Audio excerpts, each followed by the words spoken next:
In the 3rd century BC, our planet was mapped and accurately measured by a Greek scientist named Eratosthenes, who worked in Egypt. This was the world as he knew it. Eratosthenes was the director of the Great Library of Alexandria, the center of science and learning in the ancient world.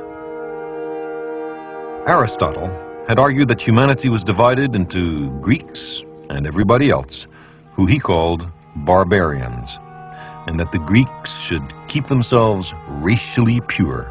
He taught it was fitting for the Greeks to enslave other peoples. But Eratosthenes criticized Aristotle for his blind chauvinism. He believed there was good and bad in every nation. The Greek conquerors had invented a new god for the Egyptians, but he looked remarkably Greek. Alexander was portrayed as Pharaoh, in a gesture to the Egyptians, but in practice, the Greeks were confident of their superiority.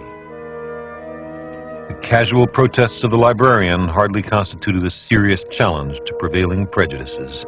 Their world was as imperfect as our own, but the Ptolemies, the Greek kings of Egypt who followed Alexander, had at least this virtue: they supported the advancement of knowledge. Popular ideas about the nature of the cosmos were challenged, and some of them discarded. New ideas were proposed and found to be in better accord with the facts.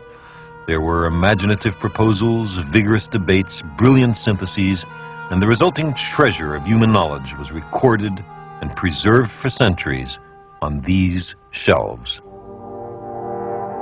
Science came of age in this library. The Ptolemies didn't merely collect old knowledge. They supported scientific research and generated new knowledge. The results were amazing.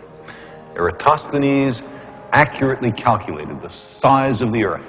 He mapped it, and he argued that it could be circumnavigated. Hipparchus anticipated that stars come into being, slowly move during the course of centuries, and eventually perish. It was he who first cataloged the positions and magnitudes of the stars in order to determine whether there were such changes.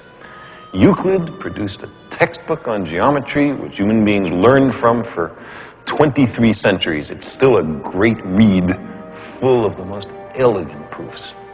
Galen wrote basic works on healing and anatomy, which dominated medicine until the Renaissance. These are just a few examples. There were dozens of great scholars here and hundreds of fundamental discoveries.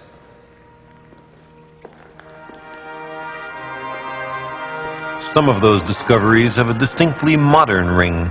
Apollonius of Perga studied the parabola and the ellipse, curves that we know today describe the paths of falling objects in a gravitational field and space vehicles traveling between the planets. Hieron of Alexandria invented steam engines and gear trains. He was the author of the first book on robots. Imagine how different our world would be if those discoveries had been explained and used for the benefit of everyone, if the humane perspective of Eratosthenes had been widely adopted and applied. But this was not to be.